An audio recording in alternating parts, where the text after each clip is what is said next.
Boa tarde, sejam bem-vindos a mais uma emissão do programa Saúde. Hoje o tema é adoçante versus açúcar e para responder às vossas questões temos o Dr. Oscar Sequeira. Boa tarde.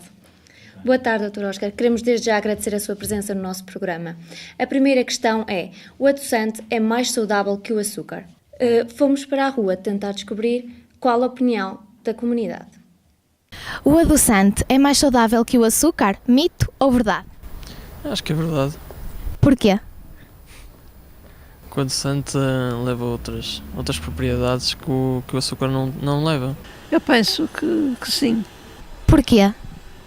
porque o açúcar é mais calórico. Eu acho que é verdade. E porquê? Não sei, se calhar tem outras coisas que o açúcar não tem. O açúcar, sempre ouvimos falar mais no açúcar do que no adoçante. Eu acho que é mito, E porquê? porque já fui informada de que o adoçante não é tão natural como o açúcar. Dr. Oscar, o que dizer sobre esta questão? Bem, tanto o açúcar simples como o adoçante não são propriamente alimentos saudáveis. Os adoçantes são substâncias geralmente sintéticas, há uma exceção que é a stevia, que é também um adoçante natural, que não tem valor calórico ou então, em alguns casos, tem um valor calórico muito baixo. E por isso aparecem em produtos light, em refrigerantes, em pastilhas elásticas, iogurtes, sobremesas doces, etc. E as pessoas utilizam-nos precisamente quando querem controlar calorias, perder peso ou controlar o peso. Também pode ser utilizado por diabéticos porque não interfere com a glicémia, com o nosso açúcar do sangue e, portanto, não lhes piora a doença.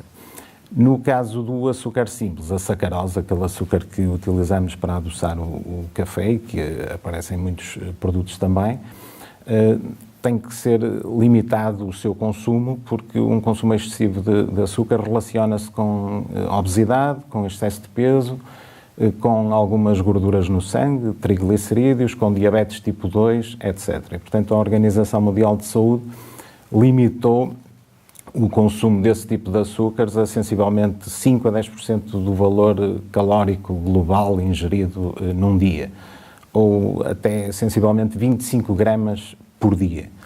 E para dar um exemplo, uma lata de 330 mililitros de alguns refrigerantes tem 35 gramas desse açúcar, portanto já é muito mais do que os 25 gramas. A segunda dúvida é: o adoçante engorda? Mito ou verdade? Fomos para a rua tentar descobrir o que é que as pessoas pensam sobre isto. O adoçante engorda? Mito ou verdade? Ora bom, o adoçante acho que não engorda, é mito. Verdade, Porquê? porque deve engordar, acho eu, deve ter componentes idênticos ao açúcar, aliás, que fazem engordar. Eu acho que é mito. E porquê? Porque não sei, há pessoas que põem de 3 e 4 pastilhas na mesma chave, não é? Porque não engorda. Eu acho que é um mito, porque tanto o açúcar como o adoçante engordam, depende também da fisionomia também das pessoas, da alimentação delas. Doutor, o que é que nos pode dizer sobre esta questão?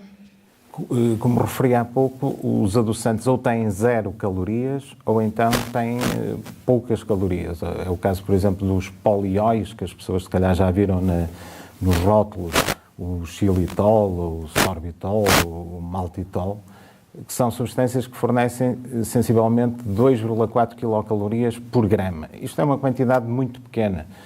Por exemplo, imaginem uma pastilha elástica que tem vários destes polióis e outros adoçantes, poderá fornecer qualquer coisa como 3 calorias, o que é muito pouco, a não ser que a pessoa ande a mascar as caixas de chicletes sem açúcar por dia.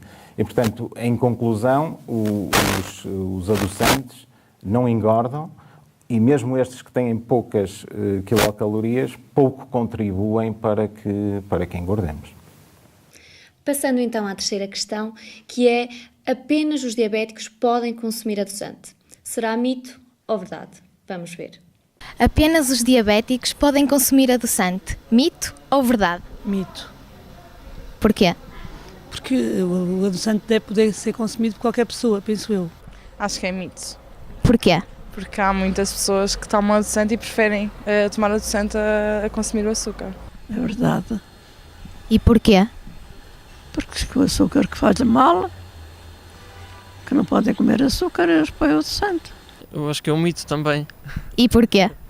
porque os diabéticos têm que consumir, porque é das propriedades deles para se manterem bem com o seu corpo. Mas tanto as outras pessoas também o podem fazer, desde que sejam em doses mais pequenas, porque o adoçante tem, não sei se é um mito, se a taça é verdade, que o adoçante é mais prejudicial ao corpo do que o açúcar. Dr. Oscar, e sobre esta, o que dizer? Como também já referi, não são só os diabéticos. Os diabéticos utilizam muitas vezes adoçante quando querem desfrutar de alguns alimentos com sabor doce e que não interfira com a doença. Mas muitas outras pessoas, e praticamente todos nós, já consumimos de forma direta ou indireta adoçantes, não é? Com os tais produtos light. Agora, há doses diárias admissíveis para os diferentes adoçantes. Eles são considerados seguros dentro de determinados limites e não é muito fácil ultrapassar a dose aceitável. Agora, como nutricionista, o que eu diria é que se tente consumir tanto de açúcar simples como mesmo de adoçante o mínimo possível, por uma questão de precaução e também porque devemos educar o paladar para o consumo de alimentos não muito doces. Agora, é perfeitamente aceitável que um diabético que não gosta, por exemplo, de consumir café com pouco açúcar ou sem açúcar, coloque adoçante, ou um indivíduo que queira controlar as calorias que ingere, de vez em quando consuma um refrigerante 0 calorias. Isso aceita-se. Para a última pergunta, quem quiser perder peso deve deixar de consumir na sua totalidade o açúcar. Será mito ou verdade? Fomos descobrir. Quem quiser perder peso deve deixar de consumir açúcar na sua totalidade. Mito ou verdade? Mito. Porquê? Porque para ficar magro não basta deixar de consumir. Tem que fazer exercício físico e tirar a quantidade. Pode pôr menos um bocadinho, não é deixar de todo. Acho que é um mito também, porque o açúcar não está relacionado com a perda de peso ou ganhar peso só por si. Tem a ver com todo um geral da pessoa. Verdade, se quiser perder muito peso, deve deixar de consumir açúcar na totalidade. O que é que nos pode dizer sobre esta pergunta? Não é necessário retirar completamente os açúcares simples. É um consumo, como eu referi, que pode ser idealmente até 25 gramas por dia, mesmo para quem quer perder peso. De qualquer forma, a perda de peso é sempre um processo algo complexo e deve ser sempre seguido por um nutricionista que irá definir um plano alimentar saudável e adequado àquela pessoa. Geralmente associa-se também maior atividade física ou exercício físico. E depois é permitido o consumo destes açúcares em quantidades relativamente pequenas ou até de adoçantes em alguns casos pontuais. O que é certo é que, de certeza, que não é necessária uma dieta insípida e pouco variada. Não, antes pelo contrário. A dieta deve ser uma dieta agradável para que o indivíduo a consiga seguir e sustentável ao longo do tempo. Muito bem. Dr. Oscar, mais uma vez, obrigado pela sua presença aqui no programa. Quanto a vocês, por hoje é tudo. Sigam-nos no Facebook e no Instagram. O tema do próximo programa será lançado no Facebook. Estejam atentos. Não percam a próxima emissão do programa Saúde. Até lá, tenham o resto de uma boa semana.